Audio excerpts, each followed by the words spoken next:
Boa noite a todos. Este é o Livro dos Espíritos.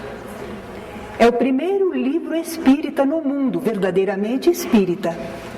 Ele foi publicado por Allan Kardec, lá em Paris, na França, a 18 de abril de 1857. Então, neste ano, estão se fazendo grandes comemorações, porque são 150 anos que o Livro dos Espíritos está entre nós. O que contém o Livro dos Espíritos? Contém os princípios da nossa doutrina, as informações e os ensinos que foram recebidos do mais alto, daqueles instrutores espirituais, através de diferentes médiuns em diferentes localidades, e que Allan Kardec, com a sua sabedoria, a sua didática, coordenou, colocou em ordem e nos apresentou. Quer dizer que hoje a gente pega um livro e lê e conhece a doutrina dos espíritos, as informações sobre o mundo espiritual.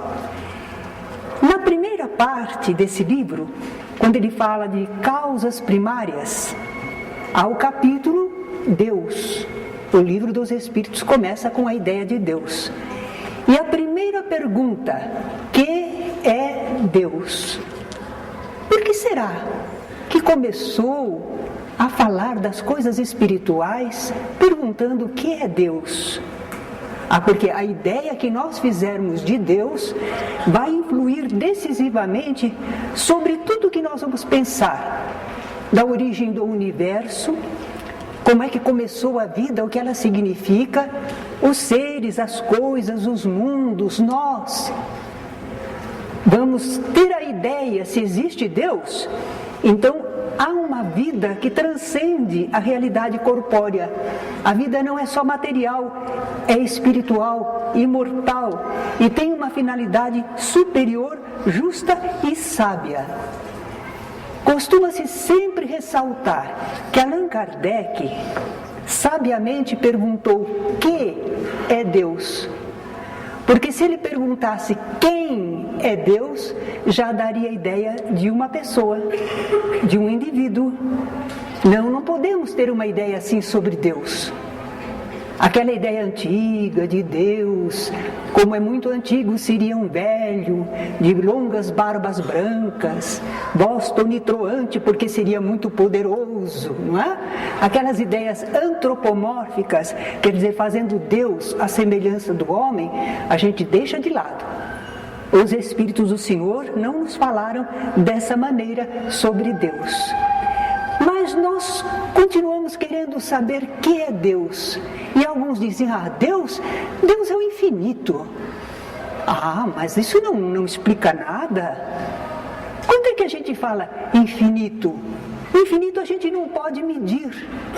Nós não temos como equacionar os processos de análise do nosso conhecimento. Infinito é aquilo que a gente não pode mensurar, não pode medir. Então, se a gente diz assim, Deus é o infinito, Deus a gente não sabe medir, infinito também não. Então, uma coisa que não se sabe bem o que é, para definir outra que é desconhecida. Não, isso não resolve o nosso problema.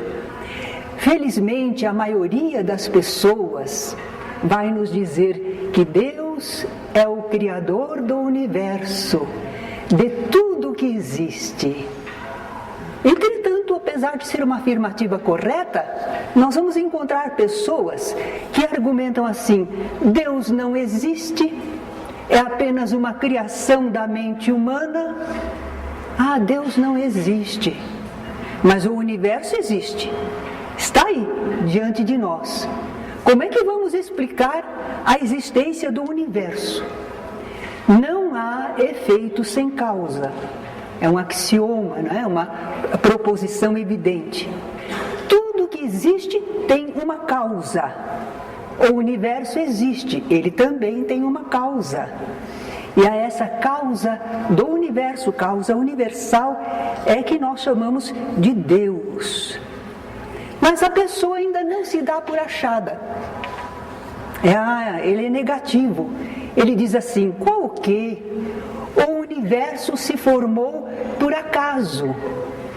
Foi num puro acaso que os elementos existentes tomaram esse impulso, essa direção, dando início à formação de tudo que existe. Aí nós perguntamos, mas de onde teriam vindo os elementos iniciais para depois, o acaso, lhe dar algum impulso e direção? O acaso deu direção, mas deu direção a alguma coisa? Já existia? De onde surgiu isso? A natureza se criou por si mesma. Ainda aqueles que negam a existência de Deus nos dizem que essas obras que se diz da natureza são produzidas por forças materiais. E essas forças atuam mecanicamente. Olha a lei de atração e de repulsão. As moléculas dos corpos inertes, elas se agregam e desagregam sob o império dessas leis. E os astros no espaço? Eles atendem à atração molecular. E eles se movem por efeito da gravitação. Lá estão eles se movimentando em suas órbitas. Plantas e animais nascem, crescem e se multiplicam, sempre da mesma maneira, cada um na sua espécie, e tudo isso porque está subordinado a causas materiais: o calor, a eletricidade, a luz, a umidade. Eles dizem que as forças orgânicas da natureza são puramente automáticas. E há aquela regularidade mecânica, mas isto não significa a ação de qualquer inteligência livre. Eles pensam assim. Mas naturalmente Allan Kardec argumentou bastante. Ele disse que atribuir a formação primária das coisas as propriedades íntimas da matéria seria tomar o efeito pela causa. Porque aquelas propriedades que a matéria tem já são um efeito e deve haver uma causa para elas. Eles falam da natureza se criando a si própria, no acaso, construindo e estruturando o universo. Quem faz isso é negador sistemático do espírito. Só acredita na matéria e se engana porque toma o efeito pela causa. Essas forças da natureza realmente não são inteligentes, parecem mecânicas, né? Automáticas, mas no universo elas estão dispostas de tal maneira, tão inteligentes, estão distribuídas tão apropriadamente as necessidades de cada coisa, que a gente chega à conclusão que essa aplicação útil das forças no universo é um efeito inteligente. As forças em si não são, mas elas estão aplicadas inteligentemente. E como não há efeito sem causa, o efeito também nunca é maior do que a causa. Temos aí um efeito inteligente, então a causa também tem de ser inteligente. Voltaire, pensador, poeta e prosador francês, dizia de um modo muito jocoso, irônico: o mundo me intriga e não posso imaginar que este relógio exista e não haja relojoeiro. Ele está comparando o universo, o mundo que conhecemos, a um relógio que tem um maquinismo em funcionamento. Mas esse relógio está atestando a existência de uma inteligência. Se existe um relógio é porque alguém, um ser humano inteligente, foi capaz de conceber aquele mecanismo, construí-lo, montá-lo e colocá-lo em funcionamento. O universo pode ser comparado a um imenso relógio. E esse portentoso maquinismo universal é um efeito. É como o relógio, já é consequência, é um efeito. E nós percebemos que nesse relógio do universo, tudo demonstra uma organização inteligente. Tudo está previsto, providenciado para o surgimento e a manutenção de coisas e seres em perfeita harmonia. e sob a regência de leis perfeitas e imutáveis. Agora, vamos explicar isso pela própria natureza, que é material? Pelo acaso, que não é inteligente? Natureza e acaso não sabem pensar, não podem planejar. Como é que eles poderiam ter dado origem ao admirável, imenso, formidável maquinismo universal? Benjamin Franklin foi um estadista norte-americano, mas ele também era de profissão tipógrafo. Então ele usou uma comparação relacionada à profissão dele para falar sobre Deus. Ele disse: achar que o mundo não tem um Criador é o mesmo que afirmar que um dicionário é o resultado de uma explosão numa tipografia. Já imaginaram? Todos aqueles tipos lá, não é? Que dependem da composição inteligente. Não, houve uma explosão e caiu tudo direitinho, formando um dicionário. Théophile Gautier, poeta romancista francês, ele diz que o acaso é talvez o pseudônimo de Deus quando não deseja assinar. Deus não quer aparecer. Então, nós temos a impressão de que foi um acaso, mas ainda aí há uma lei divina.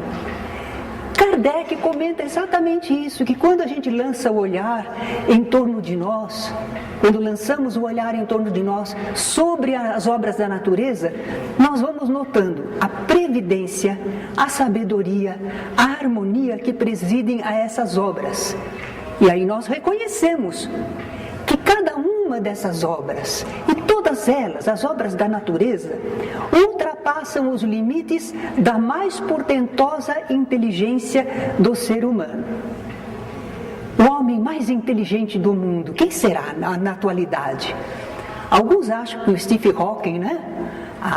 Ele é extraordinário. Pode haver outros, mas este homem muito inteligente, com a sua presença, com a sua inteligência, ele está atestando um criador dele inteligente, porque ele não se criou, ele não se fez a si mesmo. Que inteligência, a inteligência divina, é superior a qualquer outra que conheçamos. O ser humano está no ápice da inteligência na Terra, mas ele mesmo é uma criatura, um efeito do Criador. E além disso, o ser humano não tem a capacidade de Deus, porque ele não é capaz de criar. Ele trabalha sobre o que existe, sobre a criação divina. Isso ele pode manipular, entender, combinar, mas ele não pode criar. A propósito, dizem que, uma pequena anedota, não é? Diz que um homem disputava com Deus, que ele também era capaz de criar. E Deus falou: muito bem, vamos lá. Vamos a um desafio entre nós. Vamos criar. E aí o homem pegou um pouco de barro e começou a trabalhar com barro. Deus disse: não, cria a sua própria matéria. Trabalhar em cima da matéria de Deus, do que ele já criou, não é? Não. Crie como Deus, não é? O homem não pode fazer isso. Que é Deus? Kardec perguntou. E os instrutores espirituais responderam: é a inteligência suprema, causa primária de todas as coisas. É uma definição singela, simples, mas realmente ela é muito profunda. É resumidinha, sucinta, mas por enquanto, o que nós podemos falar sobre Deus no nosso estágio de evolução? Nós não compreendemos todas as coisas, não alcançamos todas as coisas, mas isso nós já podemos entender, que há uma inteligência suprema, que é a causa primeira de tudo quanto existe. Foi maravilhosa a resposta dos espíritos, não é? Não perderam muito tempo, falaram o essencial e verdadeiro. E se a gente pudesse ver Deus? Não seria bom? Quanta discussão! Vamos ver Deus. Será que a gente pode? Segundo a Bíblia, no Velho Testamento, é perigoso ver Deus. Há uma passagem que Jacó, que foi chamado Israel, daí vem o nome israelita, não é? aquele que lutou com um anjo na travessia do riacho Jaboque, quando ele foi vencido pelo anjo, mas ele tomou aquele nome admirável de batalhador, que não se dá por vencido, Israel, não é? Então, quando terminou aquele fenômeno, o anjo se revelou, afastou-se depois. Então ele Jacó chamou aquele lugar Fanuel, significa presença de Deus, porque ele pensou assim: vi Deus face a face e a minha vida foi salva. Quer dizer que quando a gente vê Deus a gente morre? É perigoso? Moisés também recebeu a instrução espiritual, e eles achavam que era Deus falando, né? Eram espíritos, mas não me poderás ver a face, porquanto nenhum homem verá a minha face e viverá. Tu me verás pelas costas, mas a minha face não se verá. Que coisa, não é? É perigoso ver Deus, a gente corre risco de vida. Por que isso? São aquelas ideias místicas antigas, desconhecido. Como pensar em Deus, que a gente vai poder ver Deus? O pessoal comum não podia nem olhar o imperador, não podia olhar o rei. Abaixa esses olhos aí, não olha para o rei não, ele te manda matar. Então aquelas ideias antigas do poder de Deus fazia com que as pessoas tivessem medo de serem destruídos. Entretanto, também ainda no Velho Testamento, mas no livro Êxodo, nós lemos que falava o Senhor a Moisés face a face, como qualquer fala a seu amigo. Ué, diz que não podia olhar? A minha face não se verá? Agora está dizendo que Moisés fala com Deus face a face, como qualquer fala com seu amigo. E agora? Nós não estamos entendendo, não é? E o que diz o Novo Testamento? Porque o Velho Testamento é a parte anterior a Jesus, lá na Bíblia. E o Novo Testamento é quando começa a história de Jesus. E nós somos seguidores de Jesus. Que será? Será que lá diz que a gente pode ver a Deus? João Evangelista, no seu Evangelho, Deus nunca foi visto por ninguém. E tem gente que diz que viu Deus, né? Mas olha, João Evangelista diz: Deus nunca foi visto por ninguém. Na primeira carta dele, ele também afirma de novo: ninguém jamais viu a Deus. O apóstolo Paulo também diz: aquele que habita na luz inacessível, a quem nenhum dos homens viu nem pode ver. Olha, eles estão dizendo que nós não podemos ver Deus. Mas por que será? Por que nós não podemos ver Deus? Porque Deus é Espírito. Foi Jesus que falou à mulher samaritana à beira do poço de Jacó: Deus é Espírito. Como é que nós queremos ver Deus com os olhos que esta terra há de comer? Não é? Com sentido físico, material, nós queremos ver o que é espiritual? Não, não vai dar. Não podemos ver Deus com os olhos do corpo. Ora, mas tem gente que vê espírito? Tem muita gente que vê espírito por aí. Conversa com eles. Não vê o espírito, que é o eu inteligente. Eles veem o corpo espiritual, fluídico, com o qual o espírito se apresenta. Vocês estão olhando para mim, vocês não veem eu, espírito, Terezinha. Vocês veem o corpo através do qual eu me manifesto. Assim também as pessoas veem os espíritos. Eles veem os corpos espirituais através do qual eles se manifestam, não é? Foi assim que Jacó viu a Deus, aquele mensageiro, aquele anjo que apareceu para ele, que ele achava que era em nome de Deus, não é? Então ele viu o corpo perispiritual daquele mensageiro. Mas Deus não tem corpo como suas criaturas, nem mesmo um corpo fluídico, porque ainda seria substância, e Deus é só espírito, por isso ele não pode ser visto pelos olhos físicos. Ah, que peninha, né? E agora? Deus pode não ser visível para nós, mas Ele não nos é totalmente desconhecido. Ele não se mostra aos olhos do corpo, mas só nós temos o sentido da visão ou temos outros? Nós temos outros sentidos. E aqui há uma pequena história contada pelo professor José Jorge, de saudosa memória, grande professor lá do Rio de Janeiro. Ele disse que um menino estava difícil na classe, que a professora tentava explicar para ele sobre Deus, mas ele dizia: eu só creio no que vejo. Então, se a senhora me mostrar Deus, se eu ver Deus, eu então vou acreditar. Mas não tinha jeito, até que a professora teve uma ideia. Ela pegou 2 copos, num deles ela pôs açúcar, mas ela coou bem, várias vezes, aquela mistura de água com açúcar. O outro copo era só água. E aí, depois de bem coadinho, bem preparado, ela trouxe pôs a mesa e disse ao menino: por favor, me diga para mim, olhando, veja qual dos 2 copos tem água com açúcar. O menino olhou, chegou bem perto, mas não conseguia ver nenhum cristalzinho do açúcar. Estava muito bem coado, filtrado. E disse: bom, assim não está dando para ver, pode pegar. Ele pegou o copo, olhou por baixo, né? Disse: quem sabe ficou algum resíduo. Que nada, não conseguia.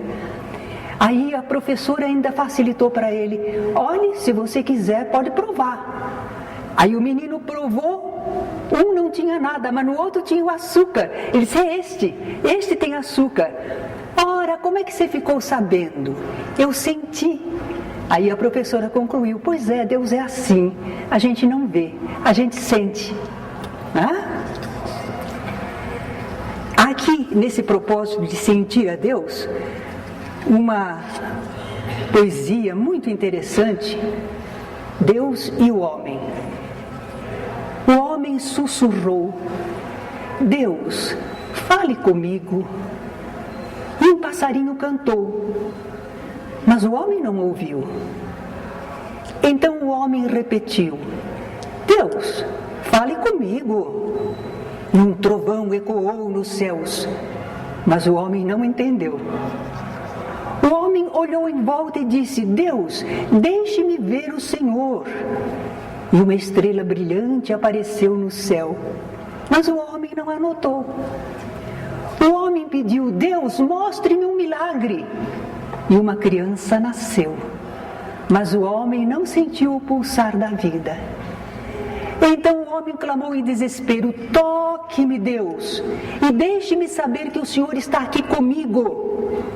Ao que Deus o tocou suavemente, mas o homem espantou a borboleta que pousara no seu ombro e, desiludido, continuou o seu caminho, triste, sozinho e com medo.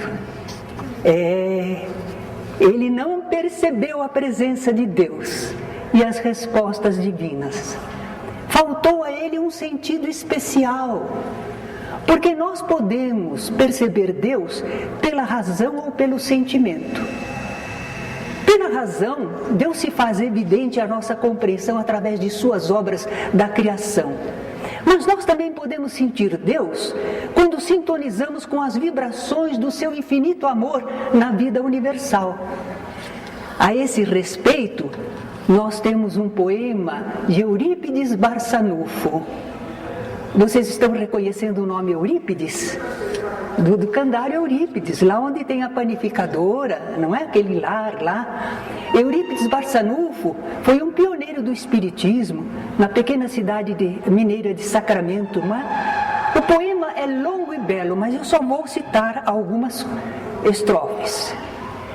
Deus, que vos revelais pela natureza, vossa filha e nossa mãe, reconheço-vos eu, Senhor, na poesia da criança que sorri, no ancião que tropeça, no mendigo que implora, na mão que assiste, na mãe que vela, no pai que instrui, no apóstolo que evangeliza.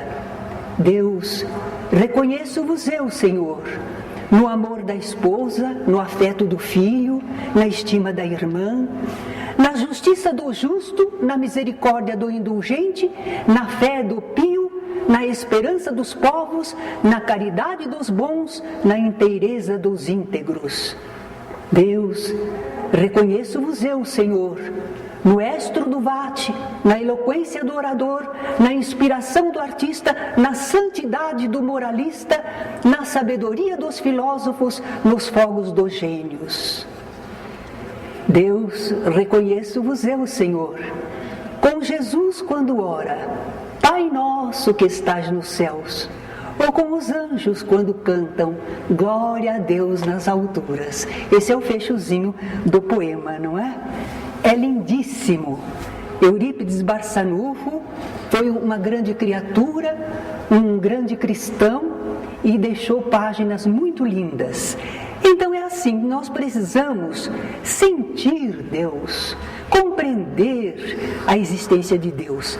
E aí nós temos na música popular, Gilberto Gil. Eu acho lindíssima, não sei cantar essa música, infelizmente. Mas muitos de vocês conhecem, não é? Se eu quiser falar com Deus. Se eu quiser falar com Deus, tenho que ficar a sós. No tumulto não dá, não é? Tenho que apagar a luz, tenho que calar a voz, tenho que encontrar a paz. Tenho que folgar os nós dos sapatos, da gravata, dos desejos, dos receios. Tenho que esquecer a data, tenho que perder a conta, tenho que ter as mãos vazias, ter a alma e o corpo nus. E ele vai por aí adiante falando que se ele quiser falar com Deus, ele tem que aceitar a dor. Ele tem que aceitar as dificuldades maiores da vida. Eu tenho que me ver tristonho, tenho que me achar medonho e apesar de um mau tamanho alegrar meu coração. Quer dizer, a pessoa se observa, se examina, não fica contente, mas ao mesmo tempo ela sabe que existe Deus acima dela, não é? Se eu quiser falar com Deus, tenho que aventurar, tenho que subir ao céu sem cordas para segurar. Porque espiritualmente, não é? Tenho que dizer adeus, dar as costas, caminhar decidido pela estrada que ao findar vai dar em nada. Quando eu li isso, escutei essa canção a primeira vez, eu fiquei horrorizada. Falei, o que ele vai falar? Caminhar decidido pela estrada que ao findar vai dar em nada. Nada, nada, nada, nada. Nada, nada, nada, nada. Nada, nada, nada, nada do que eu pensava encontrar. Porque o que é espiritual é outra coisa, fora do nosso conhecimento comum, não é? Mas, se por enquanto é assim, quanto mais desenvolvermos o intelecto e a sensibilidade espiritual, mais nós veremos a Deus, esse veremos entre aspas, não é? Quer dizer, mais nós entenderemos e sentiremos sua divina presença e ação em tudo que existe e acontece. E aí a gente lembra de Jesus. Bem-aventurados os puros de coração, porque verão a Deus. Quem tem a pureza de coração, né, é capaz de perceber, de sentir no plano espiritual. Sabem que aqueles espíritos altamente evoluídos, que muitos costumam chamar de anjos, mas são espíritos como nós, só que desenvolveram e chegaram a essa elevação, eles já conseguem ver Deus de um modo mais completo e mais perfeito do que nós. E eles podem nos contar alguma coisa, fazer revelações a respeito do nosso Criador. Eles podem. Mas eles só fazem isso dentro daquilo que nós já podemos entender e sentir. Se não é prematuro, se perde. Enquanto não temos condições para assimilar, para entender, é perder a conversa, é perder a ideia, não adianta. Por isso é que nós temos que evoluir para conseguirmos receber as informações mais avançadas. Moisés achava que via Deus. Sim, porque ele presenciava o esplendor das manifestações dos bons espíritos que lhe falavam em nome do Altíssimo. ele pôde observar fenômenos luminosos que esses espíritos produziam. E ele chegou a sentir-se envolvido naquelas sublimes vibrações que os espíritos emitiam. E a mensagem que eles passavam era tão sublime, tão superior, que para Moisés era ver Deus face a face. Mas um apóstolo de Jesus, Filipe, não sabia ver assim como Moisés, não sabia ver. Quando Jesus estava quase no final do seu ministério, ele estava dialogando com os discípulos, dando as últimas instruções, falou muito Jesus. E de repente Filipe interrompeu: mostra-nos o Pai, e isso nos basta. Quer dizer, você está falando tanto aí, mostra Deus para nós.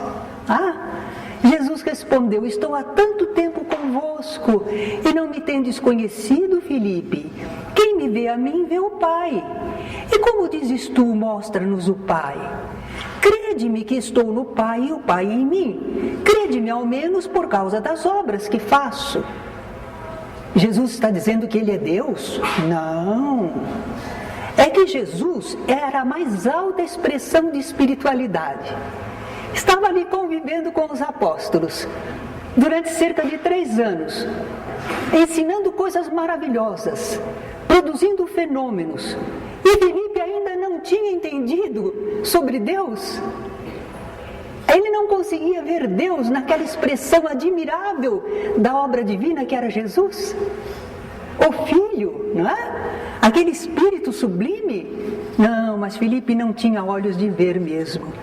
Bom, eu acho que aceitamos a premissa de que Deus existe. Então, com toda humildade e respeito, nós podemos começar a raciocinar em torno do nosso Criador. Nós temos esse direito, Deus nos deu a inteligência para isso, para procurar entender, não é? Nós queremos conhecer um pouco mais da natureza de Deus. Nós queremos fazer ao menos uma ideia de alguns dos seus atributos, daquilo que é próprio ao ser divino. E Kardec nos dá uma orientação, como é que a gente vai fazer? Vendo o que ele, Deus, absolutamente não pode deixar de ser, sem deixar de ser Deus, deduziremos o que ele deve ser. Para ser Deus tem que ter esta qualidade, este atributo. É assim que a gente vai conhecer um pouquinho mais sobre Deus. Então vamos lá. Deus é eterno. Não teve começo e não terá fim. Por que nós temos que aceitar falar assim sobre Deus? Porque se Deus tivesse tido um princípio, de onde que ele se originou? Do nada? De um outro ser? E se ele tivesse fim, o que é que haveria depois dele? Então, para começo de conversa, nós temos que aceitar que Deus é eterno. Nós não somos eternos, embora seja costume falar a nossa vida eterna, nossa vida imortal. Mas vida eterna só de Deus. Porque ele não teve começo e não terá fim. Nós tivemos um começo, fomos criados por Deus. Só não vamos ter fim, somos imortais, né? Deus é imutável, ele não muda, não se modifica. Então essas ideias de que a gente vai mudar a vontade de Deus, meu Deus, muda aí as tuas leis para fazer isso para mim, não dá. Deus é imutável, ele não muda, não se modifica, porque ele é teimoso, é turrão. Não, é a perfeição, não tem o que mudar, é a perfeição. Se Deus estivesse sujeito a mudanças, as suas leis que regem o universo não teriam estabilidade. Já imaginaram o caos, a desordem, a confusão? Não, está tudo no lugar, firme, estável. Esteve, está e estará. Deus é imaterial. Não pode ser matéria, Deus. Por isso Jesus tem razão quando ele disse que Deus é espírito. Se fosse matéria, seria mutável, sujeito a transformações, como a matéria é. Mas a natureza de Deus é diferente. É diferente de tudo que conhecemos como matéria. E é por isso que ele não tem uma forma perceptível aos nossos olhos, nem podemos formar dele uma ideia material. Deus é único, é um só. Antigamente, a mitologia falava de muitos deuses, né? Os gregos, os romanos, eles falavam de muitos deuses, os egípcios também. Mas não, Deus é um só.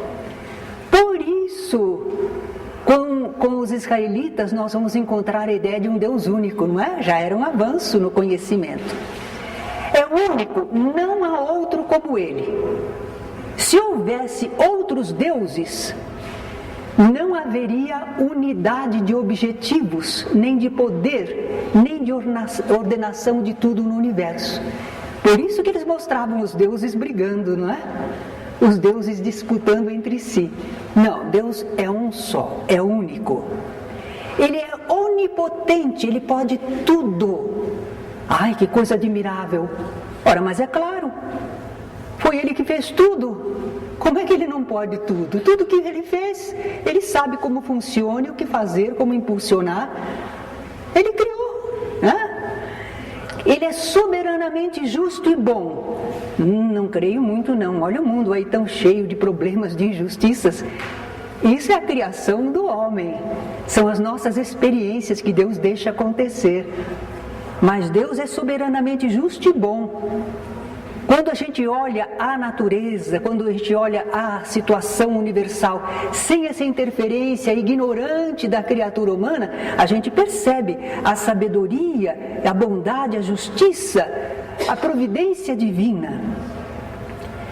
Deus tem uma solicitude com as suas criaturas, em toda a criação, pode ser as mais pequeninas coisas ou as maiores. Vamos exemplificar assim. Um elefante, ele tem a manada, não é? Ele não é sozinho, ele tem companheiros. Ele pode se unir, pode procriar. Ele tem um bando, tem a manada. Ele não é sozinho não. Tem lugar para ele. Bom, os homens estão tirando um pouco o lugar deles. Mas que Deus estabeleceu lugar para ele, condições para viver, sim. Sim, Deus pensou nele. Providenciou tudo o que ele precisaria. E uma formiguinha? Também. A formiguinha também tem companheiros, as oportunidades de vida, não é? O que alimenta. Então nós vemos que Deus cuida de toda a criação, das menores às maiores coisas. E Ele é infinito em todas as suas perfeições. Senão algo ou alguém seria maior do que Ele em algum sentido. Por isso tem uma passagem no Evangelho em que um moço rico aproxima-se de Jesus e faz uma saudação. Bom mestre. Sabem que Jesus não aceitou essa palavra bom? Por que me chamas bom? Bom, só o Pai o é. Bom inteiramente, plenamente, infinitamente, só Deus. Nós somos bons. A nossa bondade tem lá os seus realces, mas tem os seus pontos baixos, não é? Mas Deus é infinito em todas as suas perfeições. Por isso que nós falamos que Ele não muda, é perfeito. É infinito, infinitamente perfeito. Bem, nós, falando sobre Deus, chegamos a uma conclusão. Já pensaram naqueles tempos dos homens das cavernas, daqueles habitantes nas primeiras fases da humanidade aqui na Terra? Como é que o homem podia pensar sobre Deus? Difícil, não é? Ele ainda não estava desenvolvido intelectualmente. Acho que ele ficava olhando as estrelas, que seria aquilo, não é? Ficava intrigado que o sol aparecia e desaparecia. Que havia certas ocasiões de chuvas e ocasiões de seca. E o que seria o trovão, o relâmpago? Ele não entendia muita coisa e procurava explicar ao seu modo. Então, quando ele começou a ter ideia de que havia um poder maior, ele fez representações antropomórficas. Ele imaginou que esse poder do lado de lá se pareceria com ele, fez mais ou menos de acordo com como é que ele era, uma forma humana, não é? E até confundiu às vezes o Criador, colocando no Criador aquelas imperfeições comuns às criaturas. Então é um Deus caprichoso, que olha lá, se você não falar direito com Deus, ele te castiga. Ele é invejoso, tinha inveja de outros. Então todos aqueles defeitinhos humanos, quer mandar mais, quer que todos obedeçam. Então a criatura humana criou Deus assim. As ideias antigas sobre Deus, com exceção dos grandes filósofos, não é? Que eram homens avançados para o seu tempo, mas a grande maioria da humanidade fez ideias de Deus antropomórficas e de um Deus muito imperfeito, muito humano, quer dizer, de acordo com as imperfeições humanas. Ainda hoje, infelizmente, nós vemos ideias sobre Deus assim, não é? Um Deus que barganha. Você dá para Deus tantos reais e Ele, como é rico, fica obrigado a te dar muito mais, porque Ele é rico. Eles fazem Deus como se fosse um rei, um imperador, um grande empresário, não é?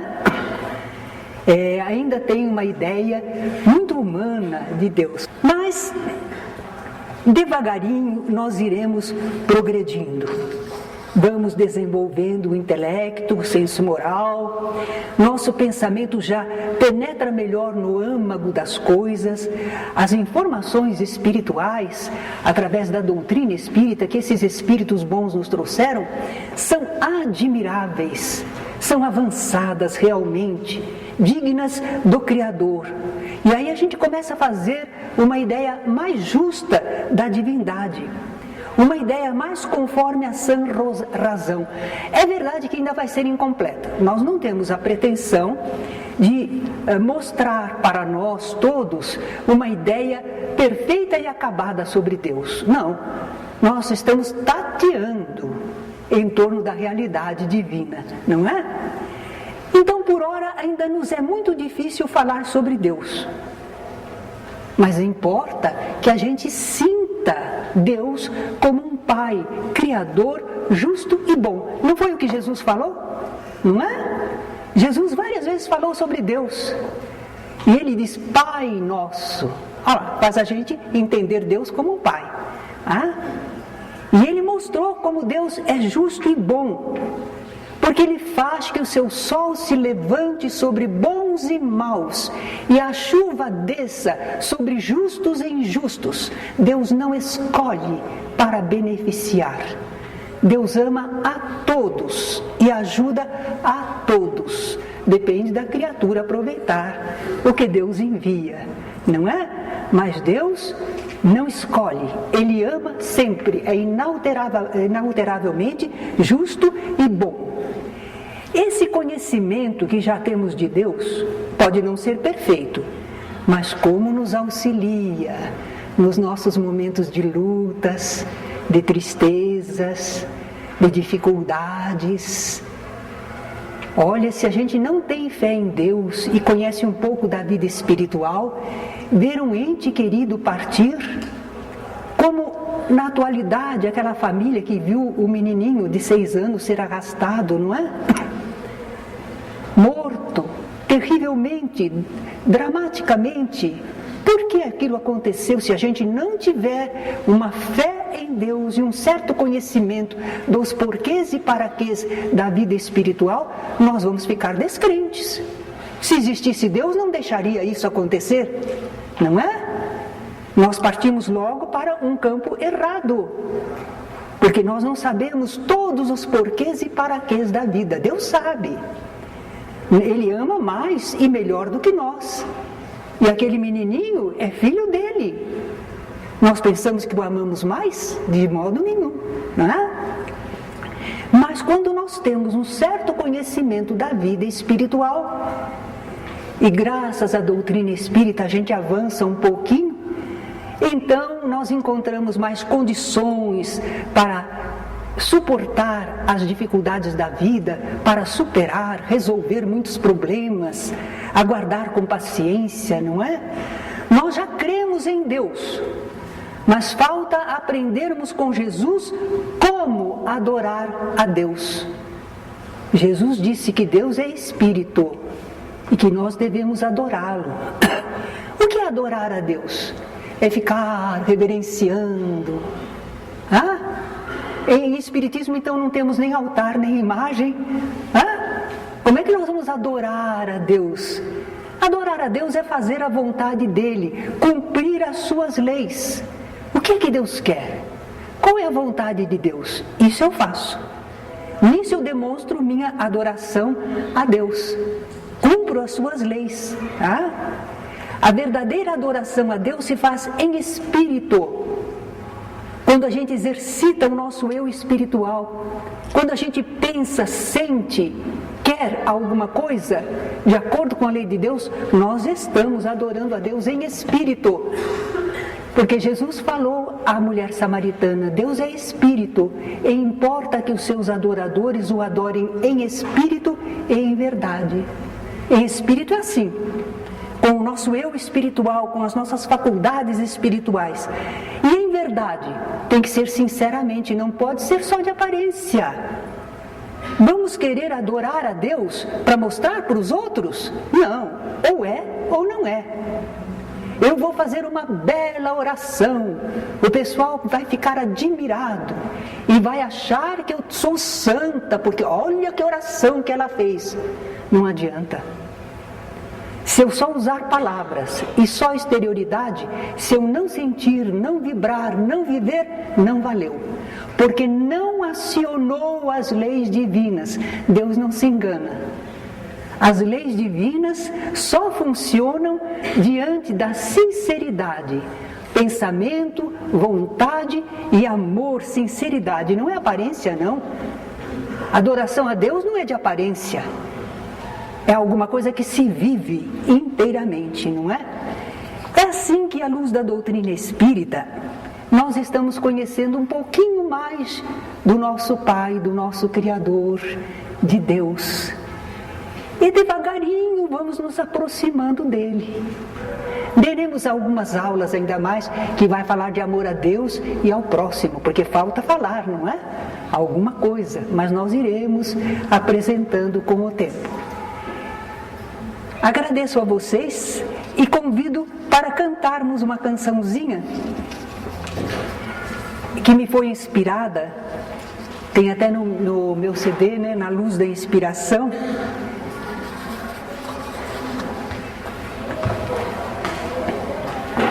Enquanto eles estão distribuindo, eu canto uma vez, porque assim vocês acostumam e depois podem cantar comigo, não é?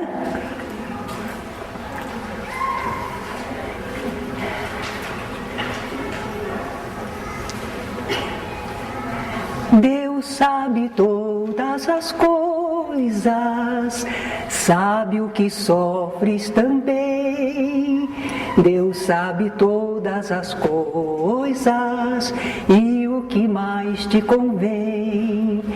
Na vida tudo são bênçãos, basta a gente entender que Deus sem necessidade não deixa um filho a sofrer. Por isso segue confiante, não chores o que passou, porque talvez mais adiante tenhas o que a alma sonhou. Se sofres, guarda a paciência, segue servindo no bem. A quem prossegue e confia, algo de bom sempre vem. A quem prossegue e confia, algo de bom